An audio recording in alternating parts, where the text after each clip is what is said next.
Hello students, আজ একটু ভৌত বিজ্ঞান নিয়ে আলোচনা করব এবং সেটা ক্লাস 10-এর এবং চ্যাপ্টার 3, যে চ্যাপ্টারের নাম রাসায়নিক গণনা। প্রথম দিকের পার্ট যেটা বিক্রিয়ক, বিক্রিয়াজাত পদার্থ, যেটা গুণগত, আয়তনগত, পরিমাণগত, এই সব আলোচনা যেগুলো আছে সেগুলো তো তোমরা মোটামুটি জানো। ভরের নিত্যতা সূত্র, শক্তির নিত্যতা সূত্র, এসব মোটামুটি তোমরা পড়েছো। কিন্তু তোমাদের দেখো 3.2.2 এই যে আর্টিকেলটা আছে সেখানে কতগুলো সংজ্ঞা আছে এবং যাদের মধ্যে একটা ইন্টার রিলেশন আছে, এই জায়গাগুলো কিন্তু ভালো করে তোমাদের বোঝা দরকার। সেই সংজ্ঞাগুলোর মধ্যে প্রথম যেটা আমার হিসাবে পড়া দরকার সেটা হচ্ছে প্রমাণ ঘনত্ব।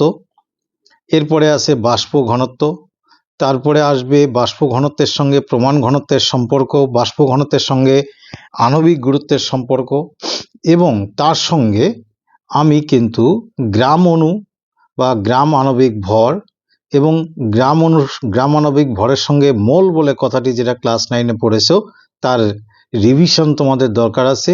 এই মোলের সঙ্গে মোলার আয়তন, মোলার আয়তনের সঙ্গে তার আণবিক গুরুত্বের কি সম্পর্ক, কি করে মোলার আয়তন থেকে আণবিক গুরুত্ব, অ্যাভোগাড্রোর সংখ্যা, এইগুলোর ইন্টার রিলেশন তোমাদের কিন্তু জানা দরকার। তাহলে এইখানকার রাসায়নিক গণনা বা কেমিস্ট্রি অনেকটাই ইজি হয়ে যাবে। তোমরা এখানে দেখতেই পাচ্ছ আমি এখানে গ্যাসীয় পদার্থের প্রমাণ ঘনত্ব, যেটাকে স্ট্যান্ডার্ড ডেনসিটি বলে, তার আগে একটা কথা বলি। শুধু ঘনত্ব ক্লাস 9-এর প্রথম চ্যাপ্টারে তোমরা পড়েছিলে, যেটাকে ডেনসিটি বলে। তো ডেনসিটি জিনিসটা কি ছিল? ডেনসিটি ছিল ইংরেজিতে মাস পার ইউনিট ভলিউম বা একক আয়তনের ভরকেই ঘনত্ব বলে। একক আয়তনের, যে কোনো পদার্থের একক আয়তনের যে ভর হয় সেই ভরকেই তার ঘনত্ব বলে। অর্থাৎ এখানে কি ছিল? ডি ইকুয়াল টু ছিল এম বাই ভি, মানে প্রতি একক আয়তনের যে ভর সেটাই ছিল ডেনসিটি। এটা এখানে প্রসঙ্গক্রমে বলে রাখলাম। কিন্তু এই ডেনসিটিটাই একক আয়তন বলতে 1 লিটারকে বোঝায় বা 1 সিসিকে বোঝায়। এটাকেই যদি, এটা যে কোনো তাপ ও উষ্ণতায়, মানে চাপ ও উষ্ণতায় হতে পারে, কিন্তু সেই কথাটিকে যদি চেঞ্জ করে আমরা এখানে নিয়ে আসি, একটু চেঞ্জ করতে হবে। কীরকম? প্রমাণ চাপ ও উষ্ণতায়, ওটা যে কোনো চাপ ও উষ্ণতায় না, প্রমাণ চাপ ও উষ্ণতায়, যাকে এসটিপি বলে তোমরা নিশ্চয়ই জানো, সেই অবস্থায় একক আয়তন বলতে এখানে 1 লিটার কোনো গ্যাসের গ্রামে প্রকাশিত ভরকেই তার বলা হয় কি? গ্যাসটির প্রমাণ ঘনত্ব। বিষয়টা হলো ভর, কতটুকু গ্যাসের ভর? 1 লিটার, কোন অবস্থায়? প্রমাণ চাপ ও উষ্ণতা। এইভাবে ভাববে, দেখবে সংজ্ঞার মধ্যে ভুল হবে না। তাহলে সংজ্ঞায় এই জায়গাগুলো তোমাদের উল্লেখ করতে হবে। আবারও বলছি, কোনো একটি ভরকে বলা হয় ঘনত্ব। কোন ভর? একক আয়তন। এখানে আয়তন বলতে কত? 1 লিটার। এবং সেটা কোন অবস্থায়? যে কোনো চাপ ও উষ্ণতা নয়, প্রমাণ চাপ ও উষ্ণতায়, যেটাকে এসটিপি বলে। কোনো গ্যাসের ভরকে ঘনত্ব বলো। এবার ভর কিন্তু, সেই ভরকে কিন্তু গ্রামে প্রকাশ করতে হবে, কারণ কোনো গ্যাসের ভরকে আমি কিলোগ্রাম বা ধরো তোমাদের মিলিগ্রাম ইত্যাদি যে কোনো কুইন্টাল এককেও কেউ যদি মাপে, কিন্তু সেটা হবে না। আমাদের মাপটা কিসে নিতে হবে? গ্রামে। তাহলে এই হলো সংজ্ঞা। তো এটা গেল প্রমাণ ঘনত্বের সংজ্ঞা। যেহেতু প্রমাণ ঘনত্ব, তাই একটা কথা রিলেট করবে প্রমাণ চাপ ও উষ্ণতায় বা এসটিপিতে। এবার এখানেও কিন্তু যেমন হাইড্রোজেনের কথা বলি, H2 গ্যাস যে আছে, H2 গ্যাসকে যদি এসটিপিতে এর পরিমাপ যদি জানতে চাও, তাহলে 1 লিটার হাইড্রোজেন গ্যাসের ভর, 1 লিটার H2 গ্যাসের ভর হলো 0.089 গ্রাম। একবার সংখ্যাটা আমি একটু কনফার্ম করে নিই, 0.089 গ্রাম। এই কথাটির মানে কিন্তু হলো যে হাইড্রোজেন গ্যাসের প্রমাণ ঘনত্ব ইকুয়াল টু, এবার লেখার সময় লিখব 0.089 গ্রাম ডট লিটার টু দি পাওয়ার -1 বা গ্রাম পার লিটার। আজকাল এই অবলিক দিয়ে লিটার লেখার প্রচলনটা কমে গেছে, এই যে টু দি পাওয়ার -1 লেখাটা ভালো। এই যখনই দেখলে যে আমাদের 1 লিটার হাইড্রোজেন গ্যাসের এসটিপিতে ভর হচ্ছে, গ্রামে প্রকাশিত ভর হচ্ছে 0.089 গ্রাম, তাহলে তার প্রমাণ ঘনত্ব হয়ে গেল ওই সংখ্যাটি, সেটা কি 0.089 এত গ্রাম কত লিটারে, প্রতি লিটারে, তাই পার লিটার বা পার লিটার। তাহলে নিশ্চয়ই এখন প্রমাণ ঘনত্ব বুঝলে। এখানে একটা কোশ্চেন পরীক্ষায় উল্টোভাবে আসে, এরকম আসতে পারে, হাইড্রোজেন গ্যাসের প্রমাণ ঘনত্ব 0.089 গ্রাম পার লিটার বলতে কি বোঝো? তাহলে পুরো কথাটি এখানে বলতে কি বোঝো এইভাবে পরীক্ষায় কোশ্চেন আসতে পারে।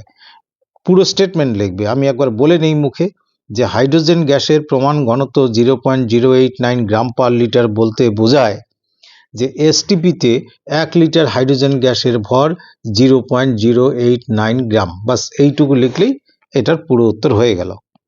এবার প্রমাণ ঘনত্ব তো হয়ে গেল, এবার আসি আমরা বাষ্প ঘনত্ব। বাষ্প ঘনত্বের আর এক নাম আপেক্ষিক ঘনত্ব, যাকে ইংরেজিতে বলা হয় ভেপার ডেন্সিটি।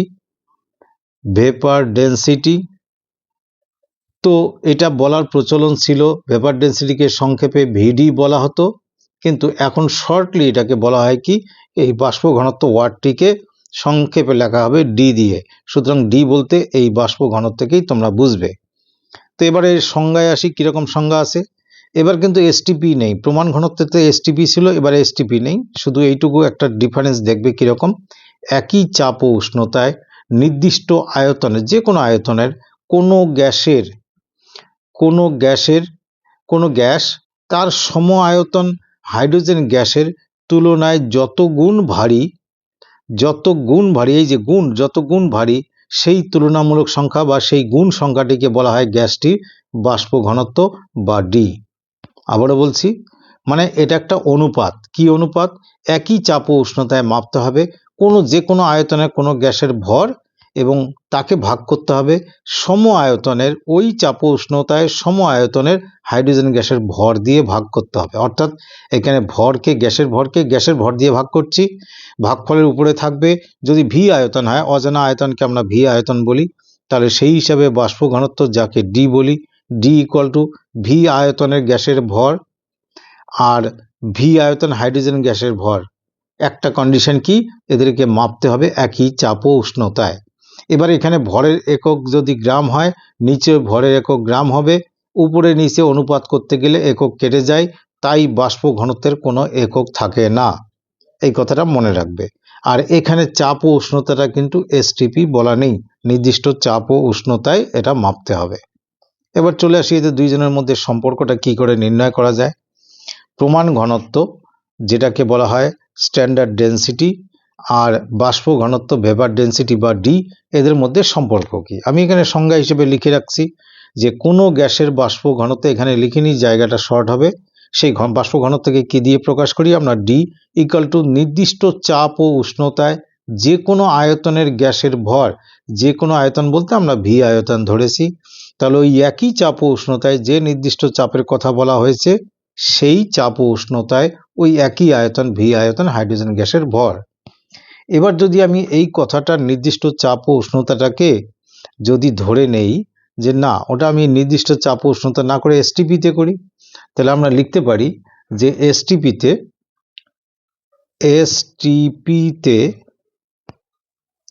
এই যে ভি আয়তন, অজানা আয়তনটাকে না করে বললাম 1 লিটার, অজানা আয়তনটাকে ফিক্স করে নিলাম 1 লিটার, যে গ্যাস নিয়ে আলোচনা করছি সেই গ্যাসের ভর। তাহলে নিচে কি লিখব, একই চাপ ও উষ্ণতায় বলতে একে নিচেও নেব এসটিপিতে, 1 লিটার কার ভর নেব, 1 লিটার হাইড্রোজেন গ্যাসের ভর নেব, H2 গ্যাসের ভর নেব। তাই আগেও তো দেখছো ভরকে ভর দিয়ে ভাগ করছি, এখানে ভরকে ভর দিয়ে ভাগ করছি, ভি আয়তনের জায়গায় 1 লিটার নিলাম, এরও ভি আয়তনের জায়গায় সম আয়তন কি নেব, 1 লিটার। নির্দিষ্ট চাপ ও উষ্ণতাটাকে কনভার্ট করে আমি যদি ধরে নিই এসটিপি, এটাও এসটিপি ধরতে পারি। এইবার কথা হলো যে ডি ইকুয়াল টু আমরা কি পাচ্ছি, আরেকবার লিখে নিই, এসটিপিতে 1 লিটার গ্যাসের ভরকে কি বলে, সেই গ্যাসের প্রমাণ ঘনত্ব বলে। তাহলে গ্যাসটিরই লিখি, যে গ্যাস নিয়ে আমরা আলোচনা করছি সেই গ্যাসটির প্রমাণ ঘনত্ব বা আপেক্ষিক ঘনত্ব, মনে রাখবে না, প্রমাণ ঘনত্ব, আপেক্ষিক ঘনত্ব না, প্রমাণ ঘনত্ব। আর এসটিপিতে 1 লিটার হাইড্রোজেন গ্যাসের ভর আমি একটু আগে আলোচনায় বললাম, সেটা মান কত 0.089 গ্রাম পার লিটার। তাহলে এখানে সংখ্যাটি কত আসবে 0.089 গ্রাম পার লিটার। এই তো হাইড্রোজেন গ্যাসের ভরটা আমরা পেয়ে গেলাম। তাহলে আমরা দুটোর মধ্যে সম্পর্কটা কোন জায়গায় আনতে পারি? এখান থেকে একটা জিনিস তাহলে বলতে পারি, এই ঘনত্বটাকে যদি এই ডি এর নিচে তো 1 আছে, বজ্রগ্রহণ করে যদি লিখি, অতএব গ্যাসের বা গ্যাসটির প্রমাণ ঘনত্ব ইকুয়াল টু গ্যাসের বাষ্প ঘনত্ব বা আপেক্ষিক ঘনত্ব ডি ইন্টু 0.089। কেন এই সম্পর্কটাতে আমার লাভ কি? সম্পর্কটা কি আসলো? প্রমাণ ঘনত্বের সঙ্গে বাষ্প ঘনত্বের সম্পর্ক কি? সব সময় যে কোনো গ্যাসের প্রমাণ ঘনত্ব তার বাষ্প ঘনত্বকে এই সংখ্যাটি দিয়ে গুণ করলেই তার প্রমাণ ঘনত্বকে আমরা পেয়ে যাব। কোনো গ্যাসের বাষ্প ঘনত্বকে 0.089 দিয়ে গুণ করলেই তার বাষ্প ঘনত্ব পেয়ে যাব, প্রমাণ ঘনত্ব পেয়ে যাব। এখানে আমার লাভ কি? কখনো কোনো গ্যাসের বাষ্প ঘনত্ব দিলে আমরা প্রমাণ ঘনত্ব বের করতে পারবো। হয়তো আমাদের ক্যালকুলেশনের প্রয়োজনে গ্যাসের প্রমাণ ঘনত্ব লাগবে, বাষ্প ঘনত্ব দেওয়া আছে, তাহলে আমরা এই সংখ্যা দিয়ে গুণ করে তার প্রমাণ ঘনত্ব বলতে পারবো। আবার কোনো গ্যাসের প্রমাণ ঘনত্ব দেওয়া থাকলে তার বাষ্প ঘনত্ব কত সেটা আমরা বের করব কি করে? প্রমাণ ঘনত্বকে এই সংখ্যা দিয়ে ভাগ করে পাবো। তাই এটা একটা রিলেশন দরকার। এবার যে রিলেশনটা আমার দরকার আছে সেটি হচ্ছে কি, যে বাষ্প ঘনত্ব ও আণবিক ভরের মধ্যে সম্পর্ক কি। আণবিক ভরকে আণবিক গুরুত্ব বলে, যাকে ইংলিশের এম লেটার দিয়ে প্রকাশ করা হয়, আর বাষ্প ঘনত্বকে ডি লেটার দিয়ে প্রকাশ করা হয়। তাহলে এটা যদি আমরা আলোচনা করি, তাহলে আবার বাষ্প ঘনত্বে আসি। সংজ্ঞা অনুসারে তোমরা যখন লিখবে এরকম লিখবে, সংজ্ঞানুসারে মানে বাষ্প ঘনত্বের সংজ্ঞানুসারে ডি ইকুয়াল টু কি, একটু আগে যেরকমটা লিখলাম সেই কথাটাই আমরা এখানে লিখব, যে নির্দিষ্ট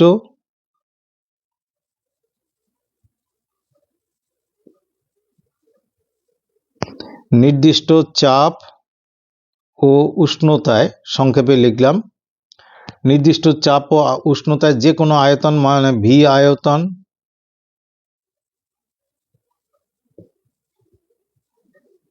গ্যাসের ভর বাই একই চাপ ও উষ্ণতায়, নির্দিষ্ট মানে ওই চাপ ও উষ্ণতায়, এখানেও ভি আয়তন H2 গ্যাসের ভর আমাকে নিতে হবে, গ্যাসের ভর নিতে হবে। তো এটাকে যদি আমি একটু পরিবর্তন করে এরকম ভাবি, কথাটা যদি তোমরা এরকম ভাবো, ধরো যে নির্দিষ্ট চাপ ও উষ্ণতায় ভি আয়তন কোনো গ্যাসে এন সংখ্যক অণু আছে।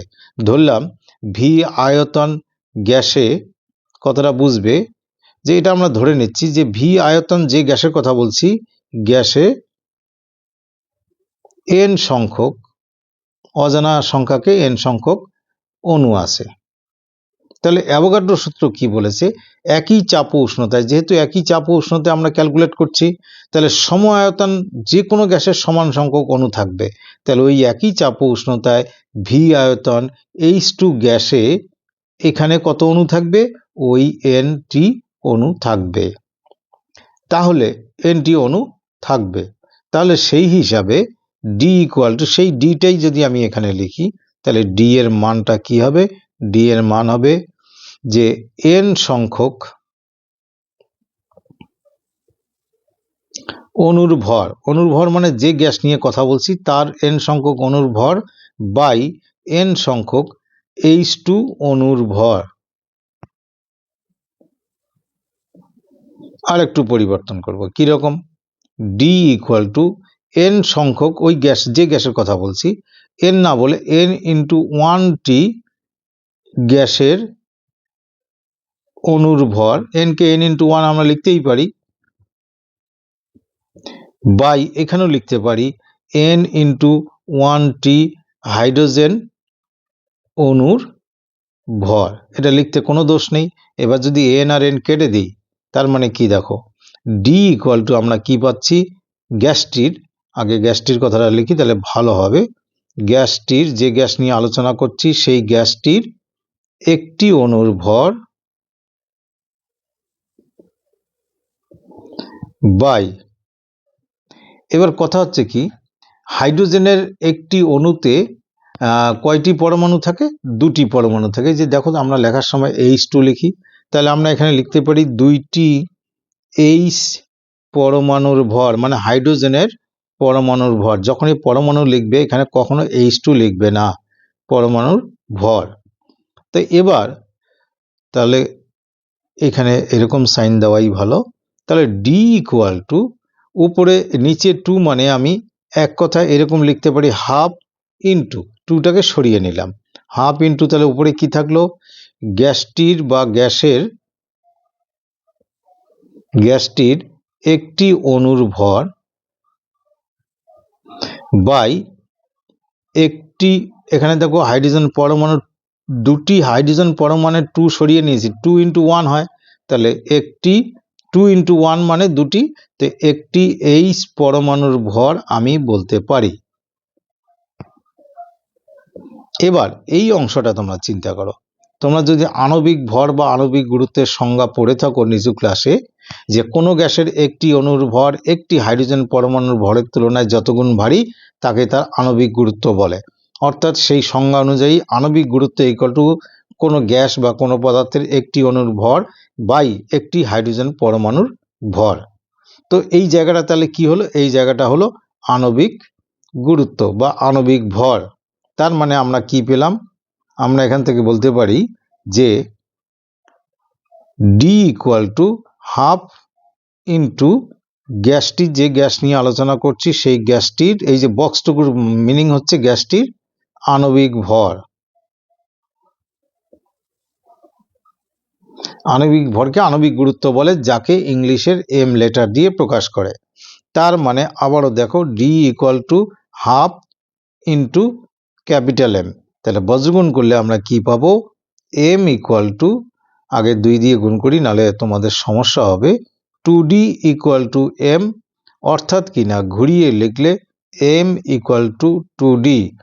খুব ইম্পর্টেন্ট সমীকরণ, M equal to 2d। M মানে কি? এম মানে হচ্ছে আণবিক ভর, কোনো গ্যাসের আণবিক ভর, এটা কিন্তু গ্যাসের ক্ষেত্রেই প্রযোজ্য, ইকুয়াল টু 2 ইন্টু তার কি? বাষ্প ঘনত্ব।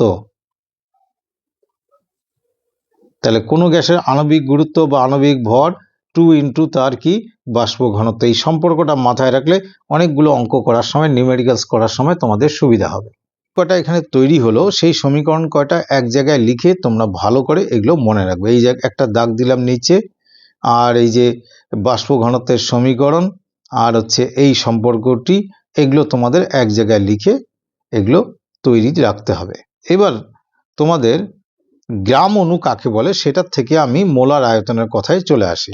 যদিও এই কথাটি নিচু ক্লাসে তোমরা পড়েছো, তবুও তোমাদের এখানে একটু রিভিশন দরকার আছে। তা প্রথম কথা হচ্ছে কি গ্রাম অণু।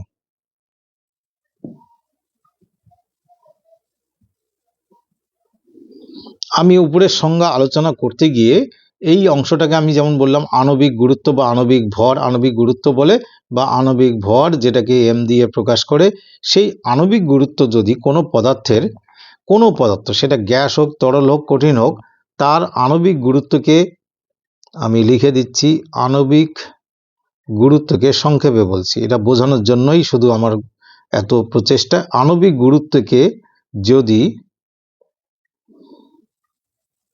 গ্রামে প্রকাশ করা হয়,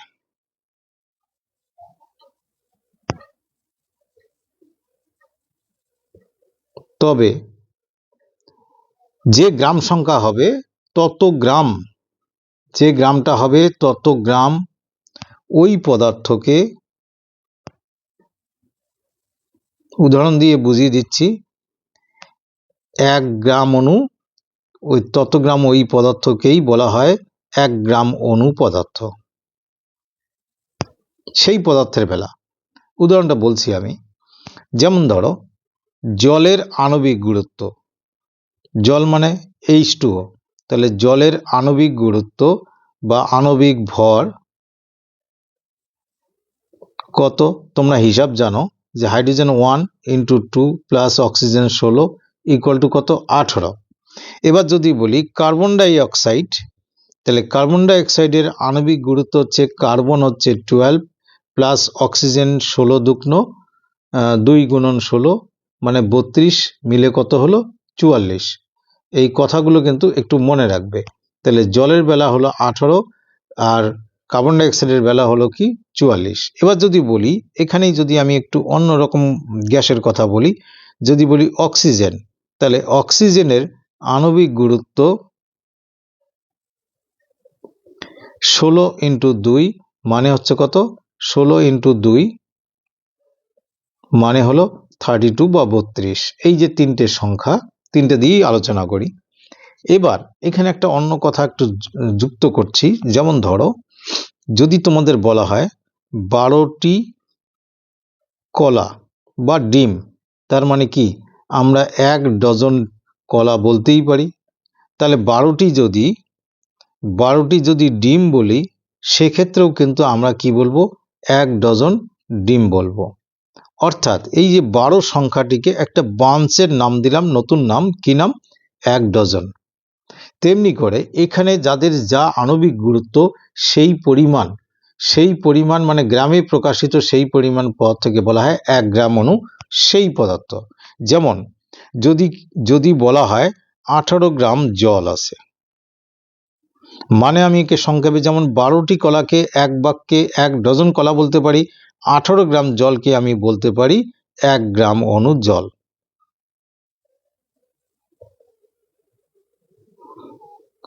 তেমনি করে যদি বলি 44 গ্রাম কার্বন ডাই অক্সাইড,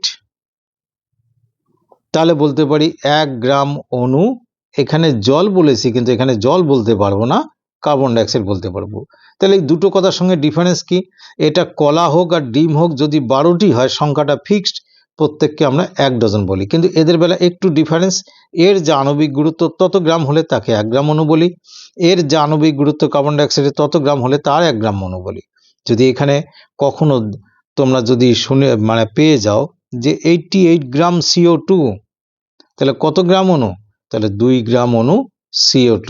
আবার যদি আমি 64 গ্রাম অক্সিজেন পাই, তাহলে উপরে দেখো অক্সিজেনের আণবিক গুরুত্ব 32, 64 গ্রাম পেলে তখন কি বলবো যে 2 গ্রাম অণু, তাহলে বলবো কি 2 গ্রাম অণু অক্সিজেন।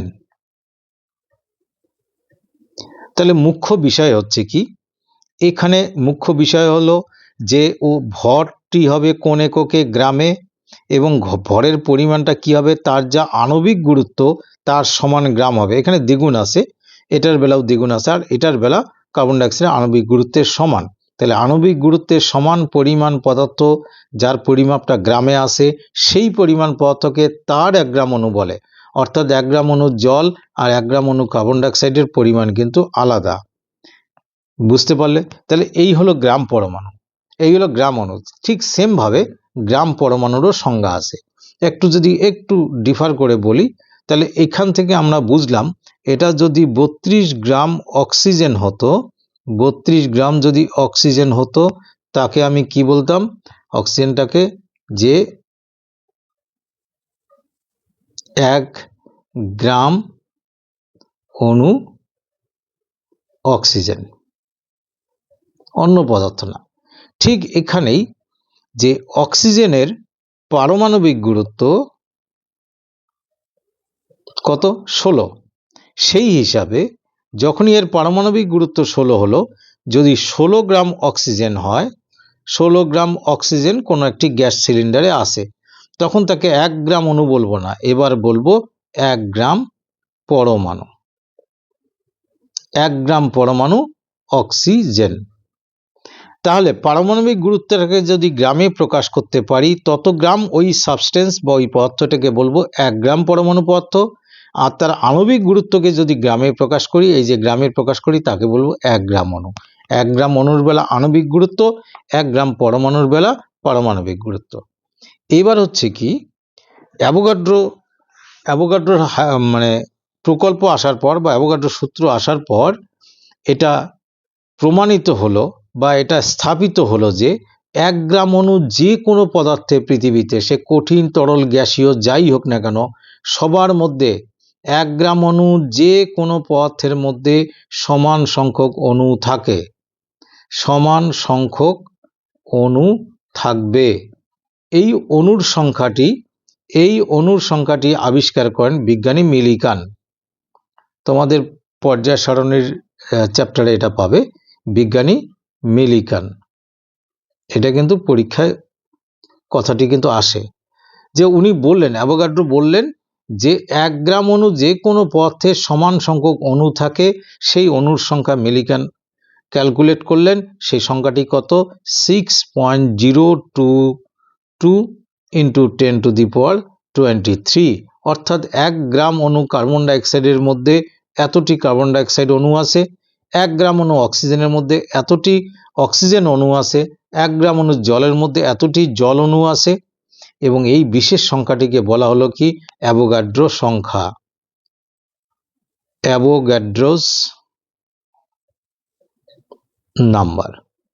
তো বিশেষভাবে এটা সংজ্ঞায়িত নাম্বার এবং এর গুরুত্ব কেমিস্ট্রি এবং ফিজিক্সেও অপরিসীম গুরুত্ব। এটা দিয়ে অনেক কেমিস্ট্রির ক্যালকুলেশন খুব সহজ হয়ে গেছে। এইবার এই কথার থেকে আসলে এই সংখ্যাটিকে পরবর্তীতে বলা হলো কি? মোল।